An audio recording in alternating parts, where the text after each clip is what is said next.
நீதிமொழிகளின் புஸ்தகம் 28ஆம் அதிகாரம் 13ஆம் வசனம் என்ன சொல்லுகிறது? வாசிக்க கேட்போமா? தன் பாவங்களை மறைக்கிறவன் வாழ்வடைய மாட்டான், அவைகளை அறிக்கை செய்து விட்டு விடுகிறவனோ இரக்கம் பெறுவான். அவன் இரக்கம் பெறுவான்.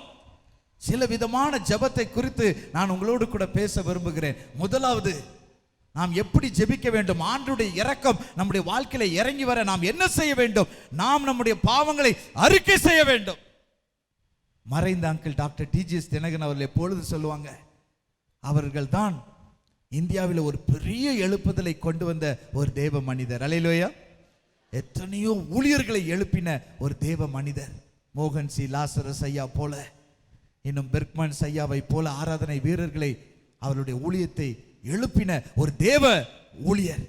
அவர் ஒரு பிரசங்கத்தில் சொல்லும் பொழுது இப்படியாய் சொல்லுவார். என்ன சொல்லி ஜெபம் செய்வாராம் தெரியுமா?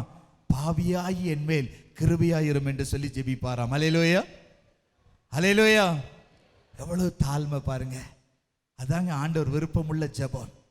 நம்மளை கொண்டு ஆண்டவர் பெரிய காரியங்களை செய்திருக்கலாம். நீங்க ஜெபம் பண்ணி கேன்சர் கட்டி மறைஞ்சிருக்கலாம். கர்த்தர் உங்களை இந்த நாளிலே ஒரு பெரிய ஜெப வீரனாய் மாற்றிருக்கலாம். உங்கள் மூலமாய் கணக்கற்ற மக்களை கர்த்தர் ரட்சித்திருக்கலாம், அபிஷேகித்திருக்கலாம். பலவிதமான திட்டங்களை கர்த்தர் உங்கள் மூலமாய் செய்திருக்கலாம். ஆனால் ஆண்டவருடைய சமூகத்திற்கு வரும் பொழுது, ஆண்டவரே உம்முடைய பரிசுத்தம் எங்கே? என்னுடைய வாழ்க்கை எங்கே அப்பா? உம்முடைய அன்பின் வார்த்தை எங்கே? உம்முடைய கிருபை உள்ள வார்த்தை எங்கே? என்னுடைய பாவ வார்த்தை எங்கே? எத்தனையோ மக்களை நான் வேதனைப்படுத்தி இருக்கிறேனே, எனக்கு தெரியாதப்பா. எத்தனுடைய இருதயத்தை நான் காயப்படுத்தி இருக்கிறேனோ எனக்கு தெரியாதப்பா. எனக்கு இறங்கும், எனக்கு உதவி செய்யும் என்று நீங்கள் ஜெபிக்கும் பொழுது ஆண்டவர் உங்களுடைய ஜெபத்தை கேட்பார். அல்லேலூயா. வேதம் சொல்லுகிறது, ஆண்டவருடைய இரக்கம் உங்கள் மேல் இறங்கி வரும். நான் அப்படி கேட்கும் பொழுது ஆண்டவருடைய இரக்கம் என்னுடைய வாழ்க்கையில இறங்கி வந்தது. என்னுடைய பழைய வாழ்க்கையை தேவன் பார்க்கவில்லை. ஆண்டவர் என்னுடைய வாழ்க்கை, பழைய வாழ்க்கை என் இருதயத்தில் காண்பித்த பொழுது கதறி அழுதேன். இதிலிருந்து வெளியே வருவது எப்படி? அப்பொழுதுதான் சொன்னாங்க, 1 யோவான் 1ஆம் அதிகாரம் 7ஆம் வசனம் சொல்லுகிறது, அவர் ஒளியில் இருக்கிறது போல நாமும் ஒளியிலே நடந்தால் ஒருவரோடு ஒருவர் ஐக்கியப்பட்டிருப்போம். குமாரனாகிய இயேசு கிறிஸ்துவின் இரத்தம் சகல பாவங்களையும் நீக்கி நம்மை சுத்திகரிக்கும். குமாரனாகிய இயேசுவின் இரத்தம் சகல பாவங்களையும் நீக்கி நம்மை சுத்திகரிக்கும். அல்லேலூயா. இயேசுவின் இரத்தம் சகல பாவங்களையும் நீக்கி நம்மை சுத்திகரிக்கும். இந்த வார்த்தையை சொன்னாங்க. இயேசுவின் இரத்தமும் பாவத்தை கழுவி உன்னை சுத்திகரிக்க, உனக்கு ஒரு தூய்மையான இருதயத்தை கொடுக்க அது காத்திருக்கிறது. தம்பி, உனக்கு உதவி செய்ய காத்திருக்கிறது. பாவத்தை குறித்து பயப்படாதே. ரோமர் 5:8 சொல்லுகிறது, நீ பாவியா இருக்கையில் உனக்காய் அவர் இரத்தத்தை சிந்தி இருக்கிறார். உனக்கு ஒரு நம்பிக்கை உண்டு. தேவ அன்பு உன் வாழ்க்கையை தேடி வர அது காத்திருக்கிறது என்று சொன்னாங்க. அந்த வார்த்தை எனக்கு ஆறுதலா இருந்தது. முழங்கால் படியிட்டேன். அப்பாவுடைய இரத்தத்தினால் கழுவும், என்னை தூய்மையாக்கும். நான் செய்த பாவங்களை மன்னியும், என் நாவினால் செய்த பாவங்களை மன்னியும், என் கையினால் நான் செய்த பாவங்களை மன்னியும். தீவிரமாய் நான் சினிமா என்று ஓடின என்னுடைய கால்களை தயவு செய்து உம்முடைய பரிசுத்த இரத்தத்தினால் கழுவும். டிக்கெட்டை கொடுத்த இந்த கையினால் ஆண்டவரே உம்முடைய இரத்தத்தினால் இந்த கைகளை கழுவும். தூஷணமான வார்த்தைகளை பேசின என்னுடைய நாவை உம்முடைய இரத்தத்தினால் கழுவும். கதறி அழுதே. வேதம் சொல்லுகிறது, யோவான் 14ஆம் அதிகாரம் 27ஆம் வசனம் சொல்லுகிறது, என் சமாதானத்தை உங்களுக்கு வைத்து போகிறேன். என் சமாதானத்தை உங்களுக்கு வைத்து போகிறேன். உலகம் கொடுக்கிற பிரகாரம் நான் கொடுக்கிறது. உலகம் கொடுக்கிற பிரகாரமாய் நான் கொடுக்கிறது இல்ல. என்னுடைய சமாதானத்தை நான் உங்களுக்கு கொடுக்கிறேன். அல்லேலூயா. என்னுடைய சமாதானம். இயேசு சொல்லுகிறார், என்னுடைய சமாதானம். உலகம் தருகிற பிரகாரம் அல்ல. பெரிய பங்களா இருக்கிறதுனால வர்ற சந்தோஷம் இல்ல, பெரிய கார்ல நம்ம பயணம் பண்றதுனால உள்ள சந்தோஷம் இல்ல, பெரிய அதிகாரத்தில் இருக்கிறதுனால வர்ற சந்தோஷம் இல்ல. உலகம் தருகிற சந்தோஷம் சமாதானம் அல்ல. என்னுடைய சமாதானத்தை நான் உங்களுக்கு கொடுக்கிறேன். அல்லேலூயா. கரங்களை தட்டி ஆண்டவருக்கு நன்றி சொல்லுவோமா? இந்த அனுபவத்தை பெற்ற எல்லாரும் கரங்களை தட்டி உற்சாகமா ஆமென். இயேசு என் பாவங்களை மன்னித்திருக்கிறார், என்னை ரட்சித்திருக்கிறார். அவருடைய சந்தோஷம் எனக்குள் பொங்குகிறது. ஆண்டவருடைய வல்லமை, இந்த சமாதானம் இன்னைக்கு எத்தனை பேருக்கு கிடைக்கல தெரியுமா? நீங்க தாங்க ஜெபிக்கணும். அல்லேலூயா. நீங்க தான் ஜெபிக்கணும். நீங்க தான் அந்த பட்டணத்துக்காக ஜெபிக்கணும். ஆண்டவர் எங்களுக்கு அந்த பாரத்தை கொடுத்தாரு. இந்த வருஷம் மாத்திரம் 150 சபைக்கு போய் இந்த அவுட்ரீச் ப்ரோக்ராமை நடத்தணும்ட்டு ஆண்டவர் எங்களுக்கு ஒரு தரிசனத்தை கொடுத்தார். அல்லேலூயா. அதை நாங்கள் செய்து கொண்டிருக்கிறோம். இந்த வாரம் தூத்துக்குடிக்கு வந்திருக்கிறோம். அடுத்த வாரம் ஆந்திராவுக்கு போகிறோம். இதே நேரத்தில் ஊட்டியில 5 ஆலயத்தில் தேவனுடைய பிள்ளைகள் போயிருக்கிறாங்க. அதுக்கு அடுத்த வாரம் திருநெல்வேலிக்கு போகிறோம். அதன் பின்பு டெல்லிக்கு போகிறோம். அதன் பின்பு நாகர்கோயிலுக்கு போகிறோம். ஒவ்வொரு ஊருக்காய் செல்லுகிறோம். எங்க இருக்கிற எல்லா திருச்சபையோடு கூட இணைந்து அந்த பட்டணத்திற்காய், தேசத்திற்காய், எலெக்ஷனுக்காய், ஒவ்வொரு காரியத்திற்காய் ஜெபிக்க ஜெப வீரர்களை கர்த்தர் எழுப்ப வேண்டும். நம்ம தரப்புல நிக்கணுங்க. ஆண்டவர் அதற்கு தான் உங்க வாழ்க்கையை தொட்டிருக்கிறார். அல்லேலூயா. உங்க மேல இயேசுவின் ரத்தம் விழுந்திருக்கு. ஆமென். எத்தனை பேர் விசுவாசிக்கிறீங்க? ஒரு அல்லேலூயா சொல்லுங்க பார்க்கலாம். அல்லேலூயா. இயேசுவின் ரத்தம் என் மேல இருக்கு. என் பட்டணத்து மேல விழணும். இயேசுவின் ரத்தம் விழணும். ரட்சிப்பு உண்டாகணும். ஆமென். என் தேசத்தின் மேல இயேசுவின் ரத்தம் விழணும். இயேசுப்பா ஜெபிக்கும் பொழுது ரத்தத்தின் பெருந்துளிகளாய் தரையில வேர்வை விழுந்ததா, அவ்வளவு வியாகுலம். ஆமென். அல்லேலூயா சொல்லுங்களேன். அல்லேலூயா. நமக்குள்ள அந்த பாரம் இருக்கணுங்க, இந்த வியாகுலம் இருக்கணுங்க. பட்டணத்திற்காக ஜெபிக்கிற ஒரு ஜெப வீரனா என்ன மாற்றுங்க. அல்லேலூயா. என் தேசத்துக்காக ஜெபிக்கிற ஒரு ஜெப வீரனா மாற்றுங்க. தூத்துக்குடியை குறித்து நாங்க கேள்விப்பட்ட பொழுது, இங்க நடந்த சம்பவங்கள் எல்லாம் கேள்விப்பட்ட பொழுது நாங்கள் பாரப்பட்டோம். ஆண்டவரே, சில சொன்னாங்க அந்த பட்டணமே அழிஞ்சு போறதுக்கு அப்படின்ன உடனே அழுதோம். கார்னிவல் அந்த அவுட்ரீச் ப்ரோக்ராம் கடந்த வருஷம் வந்த பிள்ளைகள் எல்லாம் ஒரு இடத்துல கூடி கதறி அழுதார்கள். தயவு செய்தப்பா இந்த பட்டணத்தை நீர் அழிக்க கூடாதே. மனம் இறங்கும், மனம் இறங்கும். ஒவ்வொரு ஆண்டவரே ஆலயத்திலும் போய் கதறி அழுதிருக்கிறோமே, மனம் இறங்கும். எத்தனை ஊழியர்களை நீர் எழுப்பி இருக்கிறீரே ஆண்டவரே, அந்த பட்டணத்தை அவர்களை கொண்டு அந்த பட்டணத்தை நீர் கட்டும், நீர் கட்டும். கதறி அழுதோம். ஜெபத்தை நாங்க விட்டவே இல்லை. என் அன்புக்குரியவர்களே, ஆண்டவர் உங்களுக்கு தான் அந்த பாரத்தை கொடுத்திருக்கிறார். அல்லேலூயா. கரங்களை தட்டி ஆண்டவருக்கு நன்றி சொல்லுவோமா? ஆண்டவர் உங்களுக்கு தான், இந்த திருச்சபைக்கு தான் ஆண்டவர் அந்த பாரத்தை வைத்திருக்கிறார். ஆகவே தான் நான் உங்களுக்கு இந்த வார்த்தையை தீர்க்க தரிசனமாய் சொல்லுகிறேன். அநேகர் பாதுகாக்கப்பட போறாங்க. ரபாந்தரபி ஷபர துரியாந்தரபி, உங்க நாவல் அப்படிப்பட்ட ஒரு தீர்க்க தரிசன வார்த்தைகளை கர்த்தர் வைத்து கொண்டிருப்பதை நான் பார்க்கிறேன். ஒரு அபிஷேக வல்லமை இந்த இடத்துல இறங்கி கொண்டிருக்கிறது. ஒரு எழுப்புதலின் அக்கினி இந்த இடத்தை நிரப்பி கொண்டிருக்கிறது. இயேசு உயிரோடு இருக்கிறார் என்று நிரூபிக்கிற தேவனுடைய ஊழியர்களாய் கர்த்தர் உங்களை எழுப்பி கொண்டிருக்கிறார். இந்த இடத்துல வருவதற்கு முன்பு பரிசுத்த ஆவியானவர் சொன்னார், எலியாவுக்குள் இருக்கிற அந்த வைராக்கியத்தின் ஆவியை என் பிள்ளைகள் மேல் நான் வைப்பேன் என்று சொன்னார். கரங்களை தட்டி ஆண்டவருக்கு நன்றி சொல்லுவோமா? நேற்று சகோதரர் கார்த்திக் கமாலியில் அவள் என்னோடு கூட பேசினார். பேசும்பொழுது சொன்னார், பிரதர், நீங்க அந்த இடத்துல வந்து ஆவியானவரை குறித்து பேசி ஜெபிக்கும் பொழுது ஒரு பரலோக அக்கினி அந்த திருச்சபையில இறங்குகிறத நான் பார்த்தேன் என்று சொன்னார். அல்லேலூயா. கரங்களை தட்டி ஆண்டவருக்கு நன்றி செலுத்துவோமா? எல்லா கரங்களை தட்டி இந்த நாளிலே ஆண்டவர் அந்த பரலோக அக்கினியை உங்க ஒவ்வொரு மேலும் இறக்க பண்ணுகிறார். எலியாவுக்குள் இருந்த வைராக்கியத்தின் ஆவி, எலியாவுக்குள் இருந்த வைராக்கியத்தின் ஆவியை கர்த்தர் உங்க மேல வைக்கிறார். அல்லேலூயா. ஒரு ஜெப ஆவியை கர்த்தர் உங்க மேல வைக்கிறார். அல்லேலூயா. நீங்க ஜெபிக்கிறவங்களா மாறுறீங்க, ஜெபிக்கிறவங்களா மாறுறீங்க. ஆண்டவர் சொன்னார், எலியாவுக்குள் இருந்த ஒரு அக்கினியை நான் ஊட்டுவேன். எலியாவுடைய ஜெபத்தை தேவன் கேட்க காரணம் என்ன?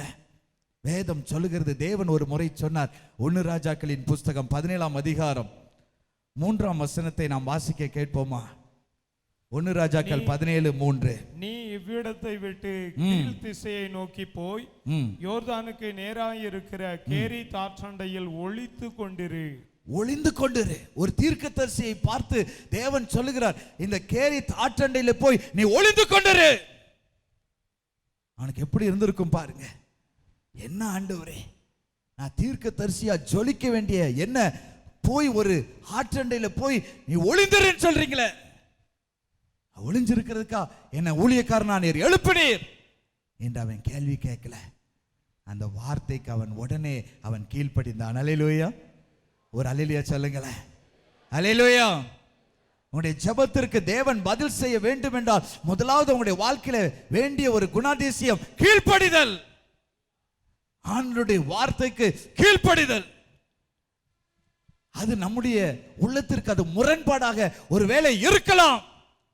நம்முடைய அழைப்பிற்கு கூட ஒருவேளை அது முரண்பாடாக இருக்கலாம். ஆனால் தேவனுடைய வார்த்தை வரும் பொழுது அதற்கு நாம் கீழ்ப்படியணும். அவன் அதை கீழ்ப்படிஞ்சான் பாருங்க. அந்த வார்த்தையை சொன்ன உடனே அவன் கீழ்ப்படிந்தான். ஆண்டவர் உங்கள் ஒவ்வொருவருக்கும் ஒரு திட்டத்தை அவர் வைத்திருக்கிறார். அதை நிறைவேற்றும் முன்பதாய் உடைய உள்ளத்தில் அவர் எதிர்பார்க்கிறது என்ன? கீழ்ப்படிதல். கீழ்ப்படிதல். எலியாட்ட சொன்னார், எப்பா நீ ஒளிந்திரு, கேரி தாற்றண்டையில போய் நீ ஒளிந்திரு, எங்கும் பஞ்சம். ஆண்டவருடைய வார்த்தைக்கு அவன் கீழ்ப்படிந்தான். அவன் போய் கீழ்ப்படிந்த பொழுதுதான் ஒரு அற்புதத்தை தேவன் அவனுக்கு செய்தார். அல்லேலூயா. வேதம் சொல்லுகிறது, காகத்தை கொண்டு தேவன் அவனை போஷித்தார். எந்த பறவையிலும் காகம் மாதிரி வந்து மற்றவங்களுக்கு உணவை ஷேர் பண்ண ஒரு பறவை கிடையவே கிடையாது. ஆனா தேவன் பாருங்க, அந்த காகத்தை அவர் போஜனம் கொடுக்கும்படி ஒரு பறவையாய் தேவன் தேர்ந்தெடுத்தார். அல்லேலூயா. ஒரு அல்லேலூயா சொல்லுங்களேன். அல்லேலூயா. அதுதான் அற்புதம். ஆண்டவர் உங்க வாழ்க்கையில் அற்புதம் செய்யணும்னா நீங்க செய்ய வேண்டியது கீழ்ப்படிதல். ஆண்டவருடைய வார்த்தையை கவனமா வாசிக்கணும், தியானிக்கணும், அதுக்கு கீழ்ப்படியணும். அதுக்கு நீங்க கீழ்ப்படியும் பொழுது ஆண்டவருடைய அற்புத வல்லமை உங்களுடைய வாழ்க்கையில இறங்கும். 1 ராஜாக்கள் 17:6 சொல்லுகிறது, காகத்தை கொண்டு ஆண்டவர் அவனை போஷித்தார். காலையிலும் சரி சாயங்காலத்திலும் சரி 2 வேளை அவனுக்கு இறைச்சி தான். எலியாவை போஷித்தவர் இன்றைக்கும் நம்மை போஷிக்க அவர் காத்திருக்கிறார். அல்லேலூயா. கீழ்ப்படிதல். கவலைப்படாதீங்க, வெறும் போஜனம் மாத்திரமல்ல, உங்க வாழ்க்கையில என்ன அற்புதங்களை செய்ய வேண்டும் என்றாலும் தேவனால முடியும். அல்லேலூயா. ஒரு ஆமேன் சொல்லுங்களேன். ஆமேன். கீழ்ப்படிங்க, கீழ்ப்படிங்க. மேல் படிக்க நீங்க வரணும்னா முதல்ல உங்க வாழ்க்கையில வேண்டிய ஒரு காரியம் கீழ்ப்படி, கீழ்ப்படிதல். அப்பதான் நீங்க மேல் படிக்கு நீங்கள் வர முடியும். பிரியமானவர்களே, ஆண்டவர் உங்களை உயர்த்த முடியும். கீழ்ப்படிய, கீழ்ப்படிய. தேவன் அவனுக்கு அற்புதங்களை செய்தார். அடுத்து தேவன் சொன்னார், அந்த ஆறு எல்லாம் வற்றி போயிட்டு அடுத்து நீ சாரிபாத்துக்கு போ. 1 ராஜாக்கள் 17:9 வாசிக்க கேட்போமா? நீ எழுந்து சீதோனுக்கு அடுத்த சாரிபாத் ஊருக்கு போய் அங்கே தங்கியிரு. உன்னை பராமரிக்கும்படி அங்கே இருக்கிற ஒரு விதவைக்கு கட்டளையிட்டேன் என்றார். விதவைக்கு நான் கட்டளையிட்டேன் உன்னை பராமரிக்க. தேசம்லாம் பஞ்சம். ஆண்டவர் சொல்றார், சாரிபாத்துக்கு நீ போப்பா, அங்க நான் ஒரு விதவைட்ட நான் கட்டளையிட்டு இருக்கிறேன் உன்னை பராமரிக்க. அல்லேலூயா. ஒரு அல்லேலூயா சொல்லுங்களேன். அல்லேலூயா. அடுத்து அவன் கீழ்ப்படுகிறானா அல்லது முரண்பாடா நிக்கிறானான்ட்டு ஆண்டவர் அவனுக்கு டெஸ்ட் பண்றாரு. ஆண்டவர் என்ன சொல்றாரு? எங்க போணுமா? சாரிபாத்துக்கு போ. அங்க யாருக்கு நான் கட்டளையிட்டு இருக்கிறேன்? விதவைக்கு நான் கட்டளையிட்டு இருக்கிறேன். விதவைக்கு நான் கட்டளையிட்டு இருக்கிறேன்ப்பா, அங்க நீ போ, அவன் உன்னை பராமரிப்பா, அவளுக்கு நான் கட்டளையிட்டு இருக்கிறேன். அப்போ அவன் ஒன்றும் கேட்கல. பாருங்க, என்ன ஆண்டவரே, ஒரு விதவை வீட்டில் என்ன இருக்கும், பஞ்சம் வேற, இந்த சூழ்நிலையில் போய் நான் அங்கே போய் தங்கி அவங்களுக்கு இடையூறாக இருக்கணுமா? இந்த காகத்தையே அனுப்பி கொஞ்ச நாள் நீர் இறைச்சியை கொடுத்து என்னை போஷிக்க கூடாதா? நல்லா தானே போயிட்டு இருக்கு, ஏன் என் வாழ்க்கை இப்படி மாத்துறீரு? இன்னும் அவன் கேட்கல. உடனே அந்த வார்த்தைக்கு அவன் கீழ்ப்படிந்தான். அல்லேலூயா. கரங்களை தட்டி ஆண்டவருக்கு நன்றி செலுத்துவோமா? ஆமென். அல்லேலூயா. ஆண்டவருடைய வார்த்தைக்கு நீங்கள் கீழ்ப்படியும் பொழுது ஆண்டவர் உங்களை மேல் படிக்க, அற்புதங்களை செய்ய ஆண்டவர் உங்களை ஆயத்தப்படுத்துகிறார். கவலைப்படாதீங்க. ஆண்டவருடைய அற்புத வல்லமை வரணுமா? ஆண்டவர் உங்களுடைய ஜெபத்தை கேட்கணுமா? எப்பொழுதும் ஆண்டவருடைய பிரசன்னத்தை நீங்க உணரணுமா? ஆண்டவர் எதிர்பார்க்கிறது என்ன? கீழ்ப்படிதல். இந்த கீழ்ப்படிதல் உங்க மேல வரும் பொழுது ஆண்டவர் செய்வார். அந்த சாரிபாத் விதவை வீட்டுக்கு போறான். அந்த நேரத்தில் அவ சொல்றா, என்ன சொல்றா? ஆண்டவர் கட்டளையிட்டாருங்க, இந்தாங்க சாப்பாடு அப்படின்னு கொண்டு வந்தாளா? அவ என்ன சொல்றா தெரியுமா? ஆண்டவர் அவள் ஒருபடி மாவும் களையத்தில் கொஞ்சம் எண்ணெயுமே அல்லாமல் என்னிடத்தில் ஒரு அடையும் இல்லை என்று உம்முடைய தேவனாகிய கர்த்தருடைய ஜீவனை கொண்டு சொல்லுகிறேன். இதோ நானும் என் குமாரனும் சாப்பிட்டு என்னன்னா செத்து போக அதை எனக்கும் அவனுக்கும் ஆயத்தப்படுத்துகிறதற்கு 2 விறகு புறக்குகிறேன் என்றால். அவ்வளவுதான் இருக்கு. ஆண்டவர்கிட்ட நீயே போய் சொல்லிரு. என்ன சொல்லு? என்கிட்ட கொஞ்சம் மாவும் கொஞ்சம் எண்ணெய் இருக்குட்டு நீ ஆண்டவர்கிட்ட போய் சொல்லிரு. இதை நாங்க சாப்பிட்டு உயிர் வாழணும்னு கூட அவ சொல்ல. என்ன சொல்றா? சாப்பிட்டு செத்து போறோம். இந்த வார்த்தையை கேட்ட உடனே அவன் என்ன சொல்றான் தெரியுமா? எப்பா நீ முதல்ல அந்த இதை எனக்கு எடுத்துட்டு வந்துரு. அல்லேலூயா, அல்லேலூயா. காரணம் விதவை மூலமா நான் பராமரிக்கப்படணும் முதல்ல. ஆமென். அப்பதான் எனக்கும் அற்புதம் நடக்கும், உனக்கும் அற்புதம் நடக்கும். அல்லேலூயா. ஒரு அல்லேலூயா சொல்லுங்களேன். அல்லேலூயா. இன்னைக்கு நம்ம திருச்சபையில இருந்து ஒரு ஊழியம் நடத்தணும்.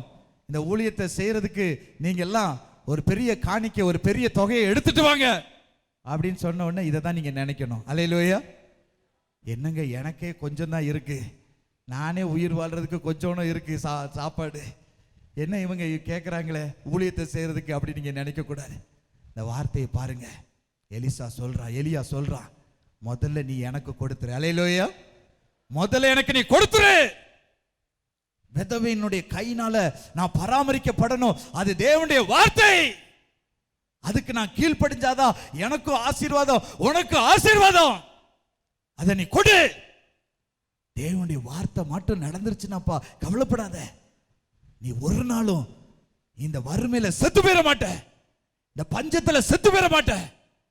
தேவன் உன்னை பாதுகாப்பார். அல்லேலூயா. வேதம் சொல்லுகிறது பஞ்சம் தீரு மட்டும் அந்த மாவும் குறையில, எண்ணெயும் அந்த வீட்டுல குறையில. கையை தட்டி ஆண்டவருக்கு நன்றி சொல்லுங்க. எல்லா கைகளை தட்டி. கீழ்ப்படிதலின் ஆவி உங்க மேல இருக்கும் பொழுது ஆண்டவர் உங்களை போஷிப்பார். ஆண்டவர் உங்களை போஷிப்பார். உங்களை நன்மையினால் திருப்தியாக்குவார். அல்லேலூயா. இதை நீங்க செய்யுங்க. இதாங்க விசுவாசம். இதான் விசுவாசம். ஆண்டவர் இதைத்தான் உங்கள்கிட்ட எதிர்பார்க்கிறார். கீழ்ப்படிதல். ஆபிரகாமுக்கு பலனே கிடையாது, அவருடைய மனைவிக்கு பலனே கிடையாது. ஆனா ஆண்டவருடைய வார்த்தைக்கு அவங்க கீழ்ப்படிஞ்சாங்க. ஆண்டவருடைய வார்த்தையை கீழ்ப்படித்தாங்க, அதை விசுவாசித்தாங்க. தேவனுடைய வார்த்தை சொல்லுது, என்ன வானத்து நட்சத்திரங்களை போல தேவன் என்னை பெருக பண்ணுவார் என்று வேதம் சொல்லுகிறது. அது நிச்சயமாக நிறைவேறும். என் சரீரத்தில் பலன் இல்லையா பரவாயில்ல, என் மனைவிக்கு பலன் இல்லையா பரவாயில்ல, தேவனுடைய வார்த்தை சத்தியம் உள்ளது. ஆமென்.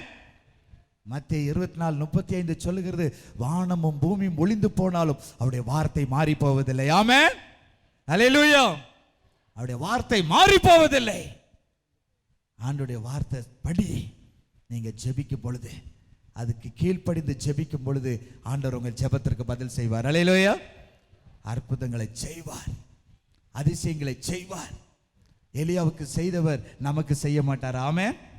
வேதம் சொல்லுகிறது எலியா நம்மை போல ஒரு பாடுள்ள மனுஷன். அல்லேலூயா. நம்மை போல பாடுள்ள மனுஷன் தான். பெரிய தீர்க்கதரிசி அவனுக்கு தான் ஆண்டவர் செய்வார் என்றல்ல.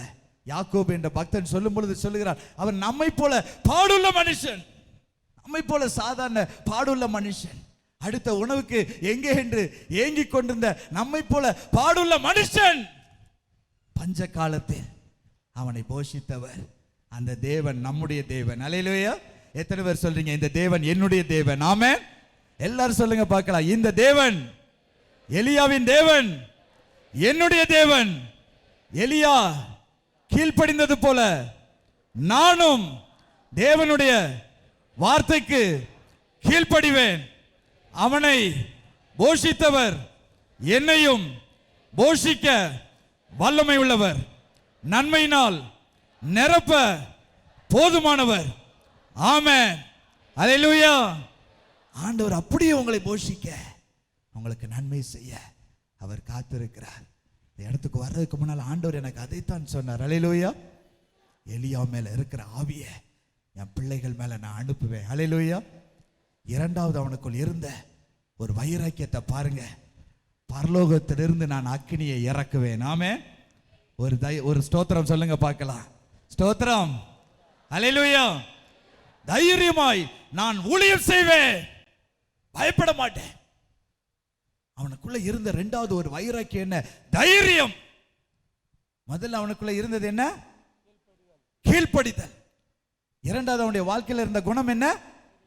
தைரியம். வானத்திலிருந்து அக்கினியை இறக்குவேன், வானத்திலிருந்து அக்கினியை நான் இறக்குவேன்.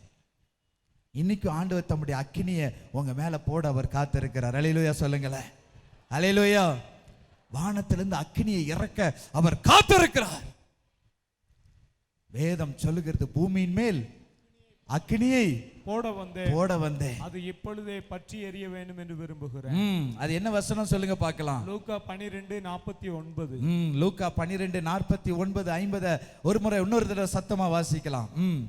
பூமியின் மேல் அக்கினியை போட வந்தேன், பூமியின் மேல் அக்கினியை போட வந்தேன், அது இப்பொழுதே பற்றி எரிய வேண்டும் என்று விரும்புகிறேன். இப்பொழுதே பற்றி எரிய விரும்புகிறேன். ஆமென். பூமியின் மேல் அக்கினியை நான் போட வந்தேன். ஆமென். இயேசு சொல்லுகிறார், எலியா ஜெபித்த பொழுது பரலோகத்திலிருந்து அக்கினி இறங்கினது போல என் ஜனங்கள் எல்லாம் அந்த அக்கினியை பார்க்கணும். அல்லேலூயா. அதுக்கு முன்னால நான் சிலுவையில பாடுபடணும், சிலுவையில நான் நெருக்கப்படணும், எல்லாராலும் துப்பப்படணும், எல்லாராலும் பாடுபடுத்தப்பட வேண்டும். அப்பொழுதுதான் இந்த அக்கினியை என் ஜனங்கள் மேல் அனுப்பப்பட முடியும். எதுக்காக ஆண்டவர் இந்த எழுப்புதலின் அக்கினி என்ற இந்த அருமையான திருச்சபையை தேவன் கட்டி இருக்கிறார். அல்லேலூயா. அப்போஸ்தலர்கள் ஒரு இடத்துல ஒருமனப்பட்டு ஜெபம் பண்ணும் பொழுது என்ன வந்தது? அக்கினிமயமான நாவு ஒவ்வொரு மேல இறங்கி வந்தது. அல்லேலூயா. கரங்களை தட்டி ஆண்டவருக்கு நன்றி சொல்லுங்க. இன்னைக்கு எலியாவை போல நம்ம ஆண்டவர்கிட்ட தேட தேட தேட ஒவ்வொரு நாவில் அந்த அக்கினி இறங்கி வரப்போகிறது. ஆண்டவர் ஆகவே தான் அந்த பேரை சூட்டினார். நல்ல கைகளை தட்டி ஆண்டவருக்கு நன்றி சொல்லுங்க, ஆண்டவருக்கு நன்றி சொல்லுங்க. எபிரேயர் 13:15 சொல்லுகிறது, உதடின் கனியாகிய ஸ்தோத்திர பலியை தேவனுக்கு நீங்க தெரியப்படுத்தணும். அல்லேலூயா. ஸ்தோத்திர பலி நீங்க செலுத்த செலுத்ததான் அந்த அக்கினியை உங்க நாவல தேவன் உங்க மேல அனுப்ப முடியும். ஆமென். அப்போஸ்தலர்கள் அதைத்தான் செய்தாங்க. எபிரேயர் 10:10 படி இயேசுவின் சரீரம் அழிக்கப்பட்டது, அடிக்கப்பட்டது, பலியாய் செலுத்தப்பட்டது. அதை நினைச்சு நீங்க ஸ்தோத்திரம் பண்ணுங்கன்னு சொல்லி ஆதி அப்போஸ்தலர்கள் ஜெபத்துல நடத்தினாங்க. 120 பேர் கூடியிருந்த பொழுது ஒவ்வொருவர் மேலும் அந்த அக்கினிமயமான நாவு இறங்கி வந்தது. அல்லேலூயா சொல்லுங்களேன். அல்லேலூயா. நல்ல அல்லேலூயா சொல்ல மாட்டேங்கிறீங்களே. அப்போஸ்தல அக்கினி இங்க பார்க்க முடியல. நல்ல ஒரு அல்லேலூயா சொல்லுங்க பார்க்கலாம். அல்லேலூயா. நீங்களும் அப்படி ஜெபிக்கணும். ஆண்டவர் உங்களை பலன் கொடுப்பார். எப்ப நீங்க ஸ்தோத்திரம் பண்ணணும், பரலோக அக்கினி உங்க மேல இறங்கணும். இயேசு அதுக்காக பலியிடப்பட்டிருக்கிறார், அவர் நெருக்கப்பட்டிருக்கிறார். இந்த அக்கினிய மேல இறங்கணும். எலியா மாதிரி நானும் தைரியமா ஜெபிக்கணும், அக்கினிய மேல வரணும் சொல்லுங்க. எலியாவுக்குள் இருந்த அந்த தைரியத்தின் ஆவி இப்பொழுது மேல் இறங்குகிறது. பயம் உன்னை விட்டு நீங்குகிறது. அப்போஸ்தல அக்கினி, அப்போஸ்தல அக்கினி. எதற்காக ஆண்டவரே என்னை ஒரு அங்கத்தினனாய், ஆண்டவரே எதற்காக என்னை ஒரு அங்கத்தினனாய் இந்த அப்போஸ்தல அக்கினி ஊழியத்துல என்னை வச்சிருக்கிறீங்கப்பா. இது வரைக்கும் நான் அந்த அக்கினியை பெறலன்னா இன்னைக்கு நான் அந்த அக்கினியை பெற்றுக்கொள்ளணும்ப்பா. இன்னைக்கு நான் உங்களோட பேசணும்ப்பா, ஆண்டவரோட பேசணுங்க. ஒரே ஒரு வாழ்க்கை தாங்க. என்னைக்கு நம்ம இந்த உலகத்துல இருந்துட போறதில்ல. பெரிய ஐஸ்வர்யவான்னு சொல்லி ஆண்டவர் நம்மளை மோட்சத்துல சேர்க்க மாட்டாரு. பெரிய அதிகாரின்னு சொல்லி ஆண்டவர் நம்மளை மோட்சத்துல சேர்க்க மாட்டாரு. இந்த உலகத்துல இருக்கும் பொழுது என் கூடயே பேசிட்டு இருப்பியப்பா, பரலோக அக்கினியினால நிரம்பி என் கூடயே பேசிட்டு இருப்பியப்பா. போதும்பா, அந்த உலகத்தில் நீ கஷ்டப்பட்டது, என் கூட நீ வந்துரு, என் கூட நீ நிரந்தரமா இருந்துரு. ஆண்டவருடைய அக்கினியில நிரம்பி பேசுற ஒவ்வொருவருக்கும் தேவன் இந்த வாஞ்சையை கொடுக்கிறார். அல்லேலூயா. அல்லேலூயா. 2 கொரிந்தியர் 5:1 படி நான் தைரியமாய் இந்த தேகத்தை விட்டு பிரிந்து தேவனோடு கூட நான் குடியிருப்பேன். வீட்டை விட்டுட்டு நான் அந்த வீட்டுல போய் இருப்பேன். அந்த உலகத்துல இருக்கு மட்டும் அவரை கூப்பிடுவேன். அந்த அக்கினி என் நாவை வந்து நிரப்புயா. என் வீட்டுக்குள்ள வந்து இயேசு இறங்கி அந்த அக்கினியால நிரப்புவார் ஐயா. நாள் ஒன்று வரும், அவர் அவருடைய வீட்டுக்கு என்ன கூப்பிடுவார். போதும்பா, நான் வந்து வந்து உன் கூட பேசினேன், இனி நீ என் வீட்டுக்கு வா. அல்லேலூயா. ஒரு கரங்களை தட்டி ஆண்டவருக்கு நன்றி செலுத்துவோமே. ஆமென். அல்லேலூயா. யோவான் 14:1-2 படி நான் உனக்காக ஒரு இடத்தை ஆயத்தம் பண்ணி இருக்கிறேன், அந்த வீட்டுக்கு நீ வந்து பேசு, என் கூட பேசு. உலகத்துல இருந்த பொழுது அப்போஸ்தலர் அக்கினியில வந்து பேசுவியே, என் கூட பேசுவியே, சஞ்சரிப்பியே, உறவாடுவியே, எல்லாத்தையும் மறந்து தேவன் எனக்கு இருக்கிறார் ஸ்தோத்திரம் என்று சொல்லி என் கூட சஞ்சரிப்பியப்பா, நீ வா. அல்லேலூயா. யாரும் நம்ம பக்கத்துல இந்த நேரத்தில் இருக்க முடியாது. அவருடைய பரம வீட்டுக்கு உங்களை அழைக்கும் பொழுது இயேசுதான் உங்களை தேடி வருவார். அல்லேலூயா. கரங்களை தட்டி ஆண்டவருக்கு நன்றி சொல்லுவோமா? எல்லா கரங்களை தட்டி ஆண்டவருக்கு நன்றி சொல்லுவோமா? ஆண்டவர் அப்படியே அந்த மகிமை உங்கள் ஒவ்வொருவருக்கும் கொடுக்கிறார். இந்த வைராக்கியம் உங்களுக்குள்ள இறங்கணும். என் மேல இறங்கணும் அந்த அக்கினி, என் மனைவி மேல இறங்கணும். என் மனைவி மேல இருக்கிற அந்த அக்கினி என் பிள்ளைகள் மேல இருக்கணும். பிள்ளைகளின் பிள்ளைகள் மேல அந்த அக்கினி இறங்கணும். வைராக்கியம் இருக்கணும். மேல இறங்கின அந்த அக்கினி என் சபை மக்கள் எல்லாரும் மேல இருக்கணும். என் மேல இருக்கிற அந்த அக்கினி, நான் வேலை செய்யற இடத்துல எல்லாரும் மேல அந்த அக்கினி இருக்கணும். என் மேல இருக்கிற அந்த அக்கினி என் பட்டணம் முழுசும் இருக்கணும். என் மேல இருக்கிற அந்த அக்கினி என் தேசம் முழுசும் இருக்கணும். ஆண்டவர் அப்படியே உங்களை படிப்படியா படிப்படியா படிப்படியா அடுத்த அடுத்த அடுத்த அடுத்த அடுத்த படிக்கு உங்களை கூட்டிக்கிட்டே போவார். கரங்களை தட்டி ஆண்டவருக்கு நன்றி சொல்லுமா? அதற்கு தான் ஆண்டவர் இந்த திருச்சபை வைத்திருக்கிறார். அப்போஸ்தலர் அக்கினி திருச்சபை தேவன் வைத்திருப்பதே இந்த பரலோக அக்கினியை எலியாவை போல வைராக்கியம் உள்ளவர்களாய் ஜெபித்து, தைரியம் உள்ளவர்களாய் ஜெபித்து அக்கினியை இறக்கிறவர்களாய் இருக்கணும். 1 ராஜாக்கள் 18ஆம் அதிகாரம் 36ஆம் வசனத்தை நாம் வாசிக்க கேட்போமா?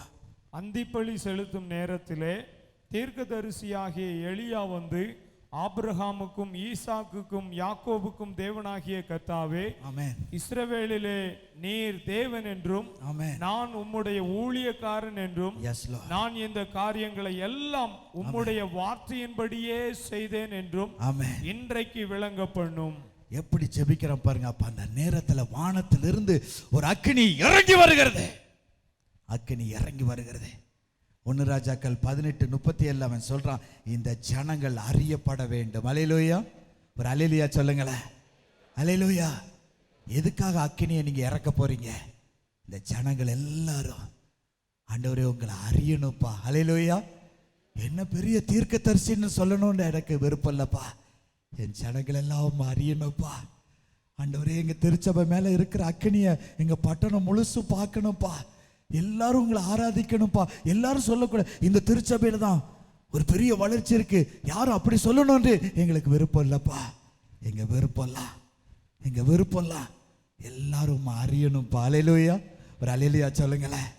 அல்லேலூயா. அதாங்க எலியாவுக்குள்ள இருந்த ஆவி. ஆண்டவரே இந்த அக்கினி இறங்குறத என் ஜனங்கள் எல்லாம் பார்க்கணும். என் ஜனங்கள் எல்லாம் அறிய வேண்டும். என் ஜனங்கள் எல்லாம் அறிய வேண்டும். யோவான் 2ஆம் அதிகாரம் 11ஆம் வசனம் சொல்லுகிறது, இயேசு அற்புதங்களை செய்த பொழுது அவர்கள் அந்த ஜனங்கள் எல்லாம் அவர் மேல் விசுவாசம் வைத்தார்கள். இதற்குத்தான் அற்புதங்கள், இதற்குத்தான் அதிசயங்கள். இயேசு அறியாத ஜனங்கள், அவரை விசுவாசியாத ஜனங்கள் அவரை விசுவாசிக்க வேண்டும். இந்த வைராக்கியம் நமக்குள்ள இருக்கணும். அல்லேலூயா. ஒரு அல்லேலூயா சொல்லுங்களேன். அல்லேலூயா. இந்த வைராக்கியம் உங்களுக்குள்ள இருக்கும் பொழுது எலியாவுக்குள்ள இறங்கின அந்த அக்கினியின் ஆவி தேவன் உங்க மேல இறக்குவார். அந்த தைரியத்தின் ஆவியை கர்த்தர் உங்க மேல வைப்பார். 2 தீமோத்தேயு 1:7 சொல்லுகிறது, கர்த்தர் உங்களுக்கு பயத்தின் ஆவியை கொடுக்கல, வெள்ளத்தின் ஆவியை கொடுக்கிறார், அன்பின் ஆவியை கொடுக்கிறார், தெளிந்த புத்தியுள்ள ஆவியை கொடுக்கிறார். அர்த்தம் தம்முடைய அக்கினியினால் உங்களை நிரப்புகிறார். தைரியத்தின் ஆவியினால் உங்களை நிரப்புகிறார். எல்லா பயம் உங்களை விட்டு நீங்கி போகிறது. ஆமென். அல்லேலூயா. உலகத்தை கலக்கிறவளா கர்த்தர் உங்களை மாற்றுகிறார். அல்லேலூயா. கரங்களை தட்டி ஆண்டவருக்கு நன்றி சொல்லுமா? நல்ல கரங்களை தட்டி. அப்போஸ்தல ஊழியம் என்பது என்ன? 2 கொரிந்தியர் 12ஆம் அதிகாரம் 12ஆம் வசனத்தை நம்ம வாசிக்க கேட்போம். அப்போஸ்தலனுக்குரிய அடையாளங்கள் எல்லா விதமான பொறுமையோடும் அதிசயங்களோடும் அற்புதங்களோடும் வல்லமைகளோடும் உங்களுக்குள்ளே நடப்பிக்கப்பட்டது. உங்களுக்குள் நடப்பிக்கப்பட்டது. பொறுமை, அதிசயம், அற்புதங்கள் எல்லாம் நம் மத்தியிலே நடக்கணும். ஆமென் சொல்லுங்களேன். அல்லேலூயா. இந்த அப்போஸ்தல அக்கினி உங்க மேல இறங்கும் பொழுது ஆண்டவர் இது எல்லாத்தையும் செய்வார். அல்லேலூயா. ஒரு ஆமென் சொல்லுங்களேன். எத்தனை பேர் விசுவாசிக்கிறீங்க? ஒரு ஆமென் சொல்லுங்க. ஆமென். உங்க கரங்கள் மூலமா அதை தேவன் செய்வார். அல்லேலூயா. ஆண்டவர்கிட்ட கேளுங்க, ஆண்டவர் எதுக்காக இந்த அப்போஸ்தல அக்கினி ஊழியத்தை எங்களுக்கு தந்தீங்க? அல்லேலூயா. அற்புதங்கள் நடக்கணும், அதிசயம் நடக்கணும். ஆமென். நாங்க தான் அதுக்கு ஜீவனுள்ள சாட்சி. அல்லேலூயா. என் ஜனங்கள் எல்லாம் உம்மை அறிய வேண்டும். என் ஜனங்கள் எல்லாம் உம்மை அறியணும். அதிசயங்களோடு அற்புதங்களோடு நடக்க நடக்க நடக்க உம்மை அறியாத ஜனங்கள் எல்லாம் ஓட்டமாய் ஓடி வரணும். திருச்சபைக்கு ஓடி வரணும். அற்புதங்களை ருசிக்கணும், அதிசயங்களை ருசிக்கணும். நீங்க தைரியமா சொல்லணும். நீங்க வெட்கப்படக்கூடாது. உங்க கூட வேலை செய்யறாங்களா, உங்க கூட படிக்கிறாங்களா, நீங்க அவங்கள்ட்ட தைரியமா சொல்லணும். அப்போஸ்தல அக்கினி அங்க இருக்கு. உன் வாழ்க்கையில் அதிசயம் வேணுமா, அற்புதம் வேணுமா, நீ வந்து பார். தைரியமா சொல்லணும். நீங்க சொன்னாதான் ஆண்டவருடைய மகிமையை நீங்க இந்த உலகத்திற்கு காண்பிக்க முடியும். அல்லேலூயா. அதிசயத்தை கொண்டு வர முடியும். கர்த்தர் உங்க ஒவ்வொருவர் எலியாவாய் இந்த இடத்துல வைத்திருக்கிறார். வேதம் சொல்லுகிறது, 1 ராஜாக்கள் 18ஆம் அதிகாரம் 42ஆம் வசனம் சொல்லுகிறது, அடுத்து அவன் என்ன செய்கிறான்? அவன் தரையிலே பணிந்து தன் முகம் முழங்கால் படி அப்படியே குனிந்து அவன் ஜெபம் செய்கிறான். அல்லேலூயா. 1 ராஜாக்கள் 18ஆம் அதிகாரம் 44ஆம் வசனம் சொல்லுகிறது, 7ஆம் தரம் இவன் இதோ சமுத்திரத்திலிருந்து ஒரு மனுஷனுடைய உள்ளங்கை அத்தனை சிறிய மேகம் எழும்புகிறது என்றான். அப்பொழுது அவன், நீ போய் ஆகாபை நோக்கி, மழை உம்மை தடை செய்யாதபடிக்கு ரதத்தை பூட்டி போய்விடும் என்று சொல் என்றான். ஆமென். கடைசியாக எலியாவுக்குள் இருந்த ஒரு கிருபை என்ன தெரியுமா? விடாமல் அவன் ஜெபம் பண்ணுகிறவனாய் இருந்தான். அல்லேலூயா. ஒரு அல்லேலூயா சொல்லுங்களேன். அல்லேலூயா. மழை பெய்யும், ஆண்டவருடைய வார்த்தை வந்துருச்சு. ஆனா வேலைக்காரன்ட்ட போய் சொல்றான், போய் பாரு. முத முறை பார்த்துட்டு வர்றாங்க, ஒண்ணும் இல்லைங்க, ஒரு மேகம் இல்லைங்க. அவன் விடல, திரும்ப போய் பாரு. திரும்ப போய் பார்க்கறாங்க, பார்த்துட்டு வந்து சொல்றாங்க, ஒண்ணும் இல்ல தீர்க்கதரிசியானவரே, ஒண்ணும் இல்ல. திரும்ப சொல்றான், 3ஆம் முறை போய் பாரு. விடல பாருங்க. 7ஆவது தடவை அவங்க போய் பார்த்துட்டு வந்து சொல்றாங்க, கையளவு மேகம் கொஞ்சம் இருக்குது நாங்க பார்க்கிறோம். அல்லேலூயா. ஒரு அல்லேலூயா சொல்லுங்களேன். அல்லேலூயா. உடனே அவனுக்குள்ள நம்பிக்கை வந்துச்சு. கையளவு மேகம் தானா, அது எப்படி ஆண்டவர் சொல்லல. ஆண்டவர் ஜெபத்தை கேட்டுட்டார். அல்லேலூயா. என் ஜெபம் பரலோகத்தை எட்டிட்டு, ஆமென், என் ஜெபத்துக்கு பதில் வந்துருச்சு. நான் இடைவிடாம ஜெபிப்பேன். பதில் கிடைக்கும் மட்டும் நான் ஜெபம் பண்ணுவேன். அல்லேலூயா. நேற்று ஜெபம் பண்ணிட்டேன், முடிஞ்சிருச்சு, அப்படி அல்ல. பதில் கிடைக்கும் வரைக்கும் ஜெபிக்கிற ஜெப வீரர்களா கர்த்தர் உங்கள் ஒவ்வொருவரையும் மாற்றி கொண்டு இருக்கிறார். அல்லேலூயா. எலியாவுக்கு தெரியும், ஆண்டவருடைய வார்த்தை வந்துருச்சு, ஆண்டவர் மழையை அனுப்புவேன் என்று சொல்லிட்டார். அல்லேலூயா.